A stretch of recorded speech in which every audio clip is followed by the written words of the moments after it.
Estas férias leve o Observador no bolso. Na praia, no campo ou entre viagens, acompanhe toda a atualidade sem limites. Assine com 40€ de desconto e habilite-se a ganhar uma estadia de 2 noites num dos hotéis boutique da Small Portuguese Hotels. Este verão, desligue da rotina, não da informação. Assine em observador.pt. Observador, são 10 da manhã.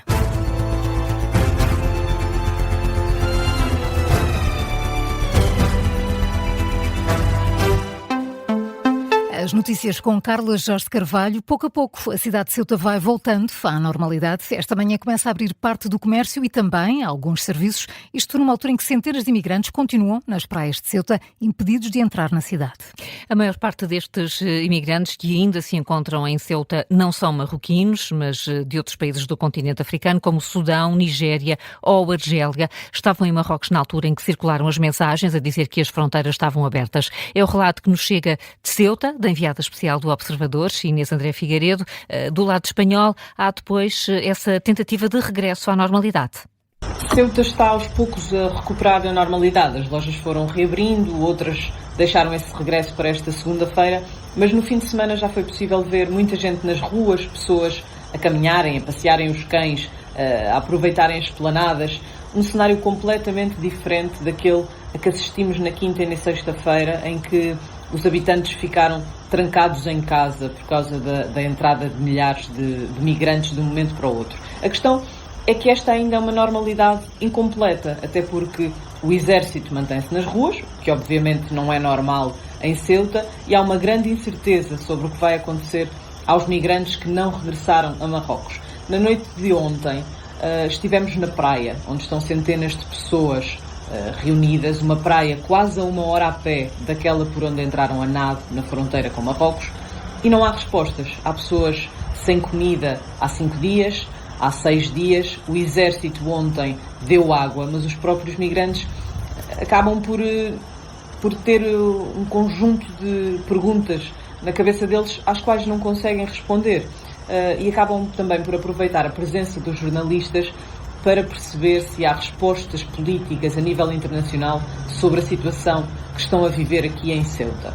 Aguardam, diria que pacientemente, porque o cenário a que assistimos de madrugada foi esse. Pessoas calmas a fazer fogueiras para se aquecerem, muitas a dormirem, outras a aproveitar para jogar à bola, porque há um pormenor relevante, ao contrário das pessoas que resolveram regressar a Marrocos depois de passarem a fronteira, logo nas horas a seguir a passarem a fronteira, porque perceberam que não havia água, não havia comida. Quem está em Ceuta neste momento não tem nada a perder. Muitos vieram de outros países da África subsaariana, fogem de guerras, ficaram sem as famílias, têm fome há muito tempo e não só há estes dias, e não têm nada a perder. Penso que a frase que melhor resume tudo aquilo que nos têm vindo a dizer é: eu prefiro morrer do que regressar a Marrocos. E isto diz bem o que é que estas pessoas estão aqui a fazer e a razão pela qual não voltam atrás. Inês André Figueiredo é enviada especial do Observador a Ceuta. Os serviços de informação espanhóis concluem que Marrocos não planeou a entrada de imigrantes em Ceuta, mas também não a deteve. É o que indica um relatório que é divulgado hoje pelo jornal El País. O jornal espanhol afirma que Marrocos não avisou os responsáveis espanhóis sobre o movimento migratório quando começava a ganhar força nas redes sociais, e por isso Espanha diz que o governo marroquino tem responsabilidades. E na análise, o antigo vice-presidente do Parlamento Europeu, o socialista Pedro Silva Pereira, descarta que o problema esteja nas políticas de imigração adotadas pelo governo espanhol. Responsabiliza, assim, a conivência do governo de Marrocos, apesar de destacar que este movimento de migração em massa foge ao padrão habitual. Os movimentos de legalização extraordinária de imigrantes, quando são cíclicos, produzem sempre um efeito de chamada, na medida em que criam a expectativa de que mais tarde ou mais cedo a regularização vai acontecer. Mas esse efeito de chamada é sempre um efeito gradual e diferido no tempo. Está muito longe de poder explicar um movimento súbito de dezenas de milhares de pessoas no mesmo dia a entrarem num único ponto, que é o ponto de Ceuta. Muito bem. A legalização extraordinária não teve nada a ver com isto. Pedro Silva Pereira, esta manhã, no Explicador, também na análise a este tema, o antigo eurodeputado social-democrata Carlos Coelho deixa um alerta para a possibilidade de se voltarem a repetir movimentos como este. Carlos Coelho lembra ainda que é um fator novo a dificultar o controle das fronteiras. O facto de haver milhares de pessoas a cruzarem o Mediterrâneo com risco de vida para chegarem à Europa é algo que nós temos tido há muitos anos. Portanto, isso não tem nada de novo. O que tem de novo foi as redes sociais criaram uma narrativa e essa narrativa gerou um comportamento coletivo.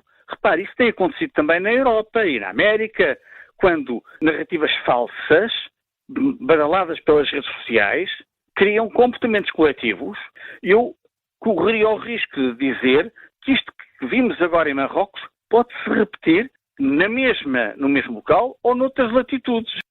Carlos Coelho e Pedro Silva Pereira foram os convidados do Explicador desta manhã. Os dois antigos eurodeputados concordam com a necessidade de se rever a proteção das fronteiras europeias, apesar de, neste caso, sublinham não ter havido qualquer impacto no espaço Schengen. A última atualização das autoridades espanholas dá conta de 88 mortes depois da fase mais aguda desta crise migratória. Marrocos confirma 11 vítimas mortais.